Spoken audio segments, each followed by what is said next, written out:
This episode of the Vocal Minority Report contains details of violence. Listener discretion is advised. Previously on the Vocal Minority. Are you part of the silent majority? Or are you part of the vocal minority? Motherfuckers, go. Attention, please. Attention, please. If America can be saved, and I don't know if it's too late, but it'll be through a radio show like this new crime. This shit here feels like a whole entire world collapse. The revolution will not be televised, will not be televised, will not be televised, will not be televised. The revolution will be no rerun, brothers. It's the vocal minority. The revolution will be live.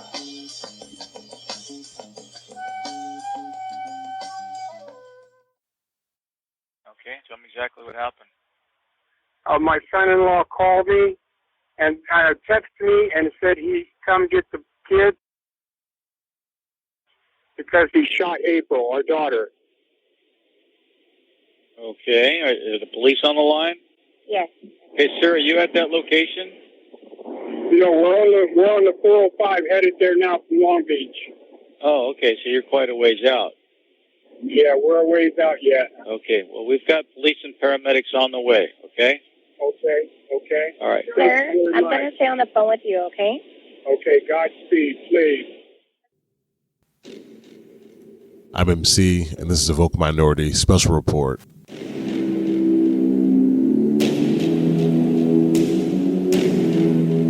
From time to time, what we're going to do is venture out from our normal talking to notable guests, and we're going to spend time exploring stories of note and interest to me that may or may not have gotten enough media play and or attention. Some will be of a true crime nature, and the story we're tackling today falls under that heading. The murder of April Jace by her husband, actor Michael Jace, most notably of FX's The Shield, where he played Julian Lowe, a very complex character who happened to be a police officer.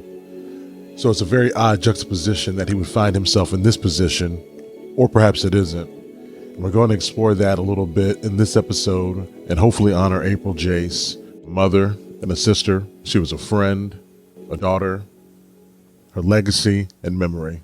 Hope you enjoyed this episode as we discuss the events that led up to and the aftermath of the grim matter of the murder of April Jace on May 19th, 2014 at the hands of her husband.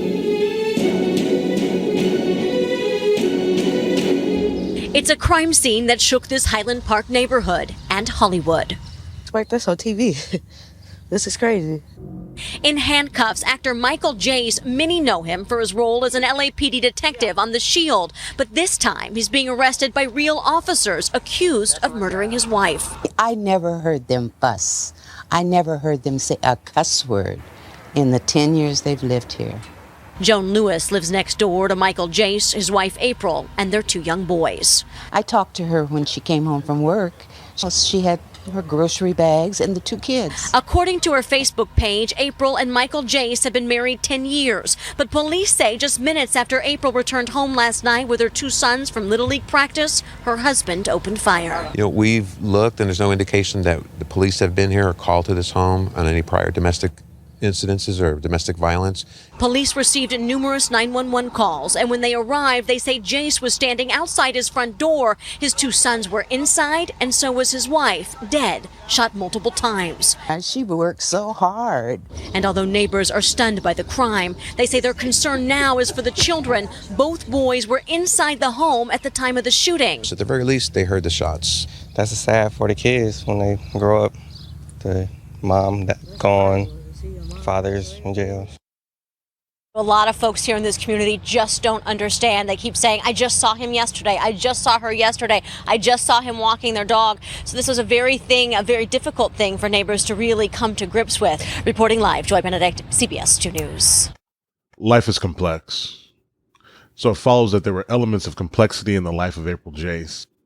For instance, the state of her marriage to Michael Jace may have been nebulous enough to obscure the trajectory of the tragic events to come from her parents, her brother, and her greater community. Many publications and news outlets report on the events leading up to her murder on May 19th, 2014. Here's what they revealed. April Jace, a California native, was born April Denise Lowney on May 6, 1974. Her father was Larry Lowney, who is now deceased, and her mother is Kay Henry, who remarried her stepfather Carlos Henry, whose voice you hear in the 911 call at the top of the show. He received a text message from his son-in-law Michael Jace to come get their grandchildren. You can hear what I think is shock in his voice and an obvious sense of urgency at the end of the call as they have to make that drive down the 405 freeway to go see what's happened to their child, their daughter. April has an older brother named Carlo, who's a United States Marine. She earned a degree in early childhood and adolescent development. She was a running enthusiast who ran with the elite health team and the Trojan Masters Club. She was a medaled sprinter who won gold at the 2011 Sacramento Worlds and the 4x100. And her being a runner will play into the story later as we get into the events of that evening.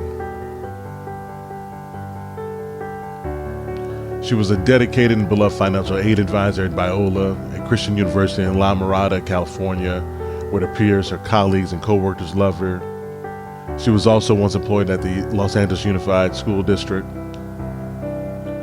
Friends, colleagues, and acquaintances said she radiated positive energy. Her older brother, Carlo, characterized her as a protector and possessing strength. For all intents and purposes, she was a pretty dynamic woman, which just drives home the fact of the senselessness of her tragic murder.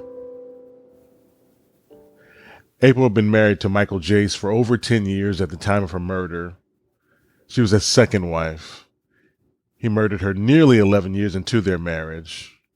In fact, her murder by Mr. Jace seemed to come as a surprise to those in her life. In all accounts, the couple's marriage seemed harmonious. April and Michael were perceived as an affectionate couple and devoted parents. Together they had 2 sons, Caleb and Nehemiah.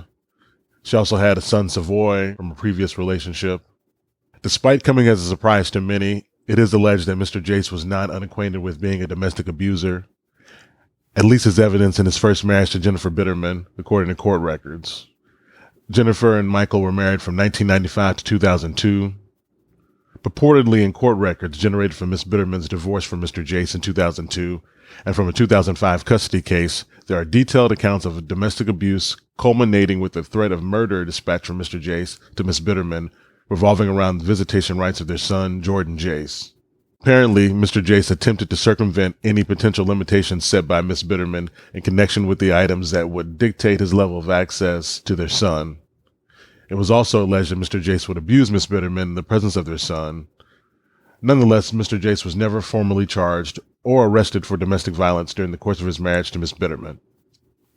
Which is interesting, and as we heard in that first report where the police mentioned that there had been no prior calls to the home of April and Michael Jace, so that may shed some light on his pattern of perhaps abusing and keeping things quiet and on the inside.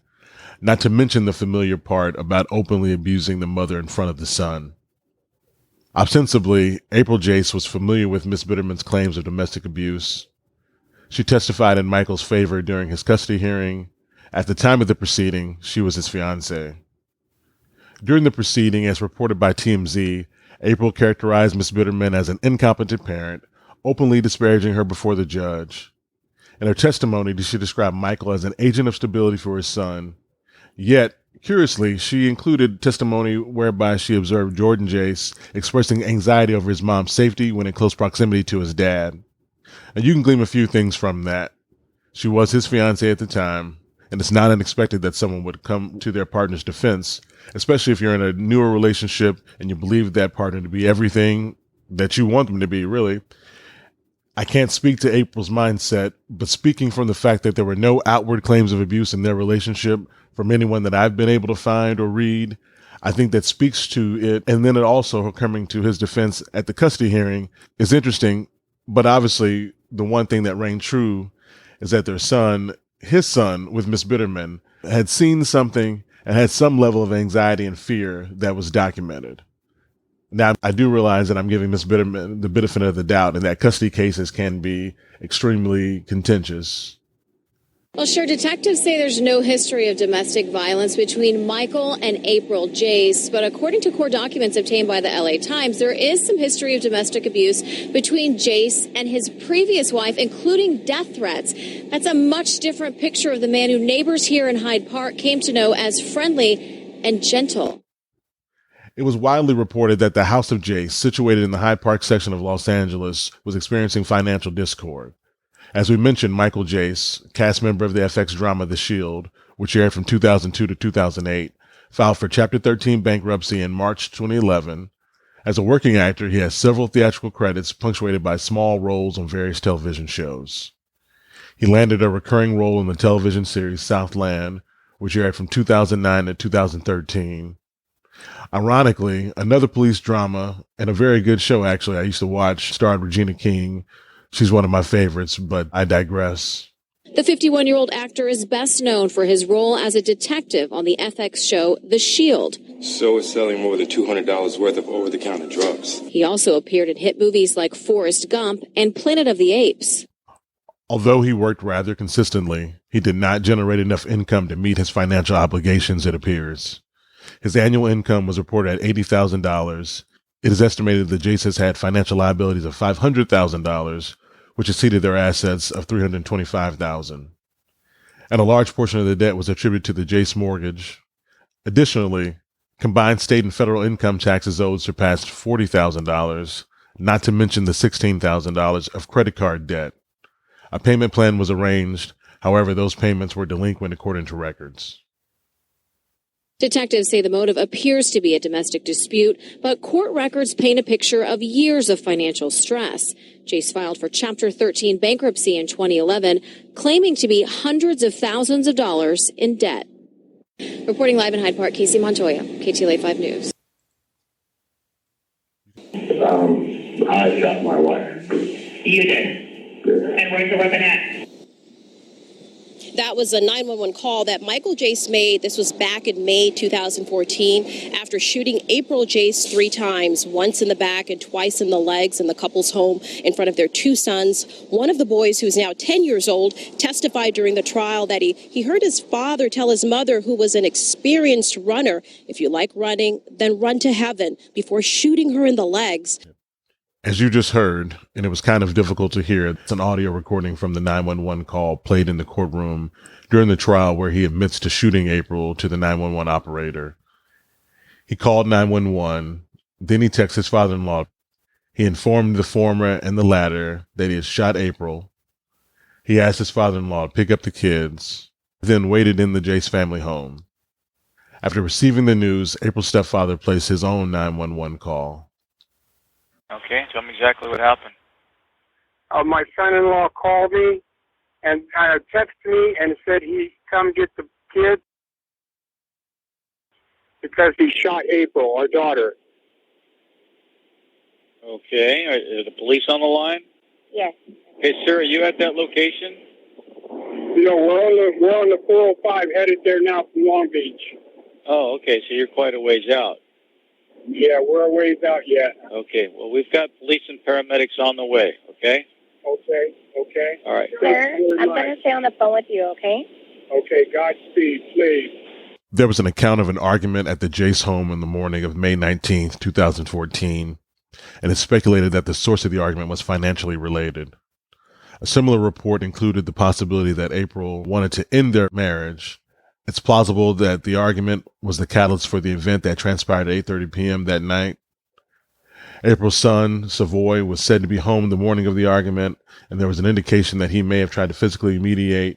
However, the argument ended without incident. April left the home for the remainder of the day. Eerily, as though peering through Alice's looking glass, events on the night of April's murder began to echo claims Jennifer made several years earlier during her divorce from Mr. Jace. April returned home from baseball practice with their 5- and 8-year-old sons. Prior to her return, she had received a text message from Michael informing her that he was not at home. Approximately 10 to 15 minutes after her arrival, she was fatally shot by Michael. He shot her once in the back and in both legs, her sprinting legs, with a revolver registered to her stepfather. Michael Jace did not have a firearm registered in his name. It's been reported that both boys witnessed the shooting. The older later testifying that during the attack on his mom, his father said, "If you like running, then run to heaven." What I can't get over is the deliberate nature of it all and what he told her in front of their sons, and that he told her he wouldn't be home and that the argument may have started in the morning. They then went about their business, and then he killed her in such a manner that's still so shocking to me, and I think that's why this still sits with me now. Because as a viewer of entertainment, we tend to, well, at least I tend to project, and he's played such complex characters, a lot of characters over the years, as well as we mentioned, but I think that of the police officer that was gay, then had a wife that he treated poorly, and had so many other issues on the police force. So I personally think of him as a more complex person, perhaps, than he is based on his acting. And so to hear he was so abusive and calculated during this crime, and then never saying he didn't do it, he stood there, called 911. He never denied shooting April. He let everyone know and never denied his guilt. He waited to be taken. I think that's pretty telling. I'm not sure what it means, but it's left some kind of impression and feelings on me. The prosecution argued this was a case of obsession and control, and that Jace allegedly killed his wife because he thought she was having an affair and wanted to end their marriage. Michael first claimed that he intended to commit suicide, not to kill his wife. He then stipulated that the shots fired at April were intended to wound his wife, not to end her life. His reason for wanting to inflict injury to his wife was because she was having an extramarital affair. His counsel wanted to ascertain the data on April's iPhone in the attempt to support his claim. However, there's an interesting part where the LAPD gainfully accessed April's iPhone 5S nearly 2 years after her homicide without employing the assistance and/or resources of Apple. This fait accompli occurred in tandem with the FBI's effort to get Apple to unlock the iPhone 5C owned by Syed Rizwan Farouk, also known as the San Bernardino shooter. It's been reported that contributing to the success of the LAPD was the fact that April's iPhone had not been upgraded to the more advanced operating system that was on Mr. Farouk's iPhone, which had the iOS 8. And evidence of an extramarital affair was not found.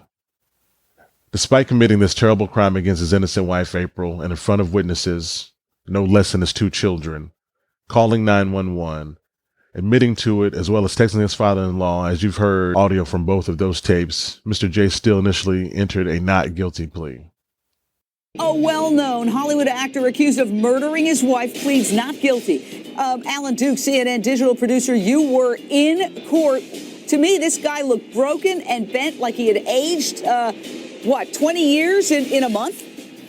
Yeah, he's not looking good. He's a tall man, but he was slumped down in that yellow jumpsuit that he's wearing inside the jail. They kept him in handcuffs today. What I found interesting was he's not having his lawyers fight very much for him. He did not challenge the $2 million bond when it was set, and he did not challenge the domestic violence stay-away order when it was imposed by the judge. He can't have any contact with his 2 young children. That audio is courtesy of CNN and HLN. That was the Jane Velez Mitchell show, so you can hear the usual style when she used to grace the airwaves and yell at the camera, a la Nancy Grace, every night. Also, you can hear their dope production value underneath the report.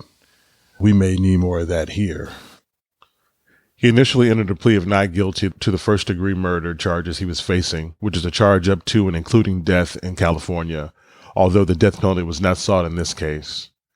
As you heard in that report, not much of a defense to the actions of that night or the foreseeable punishment was given, and that included during the trial where his defense team pretty much conceded to the fact that he murdered his wife April, instead arguing that it was not premeditated and was a crime of passion. That concession, however, did not stop the prosecution from driving home their point of him being a deliberate, calculated, and cold-blooded killer.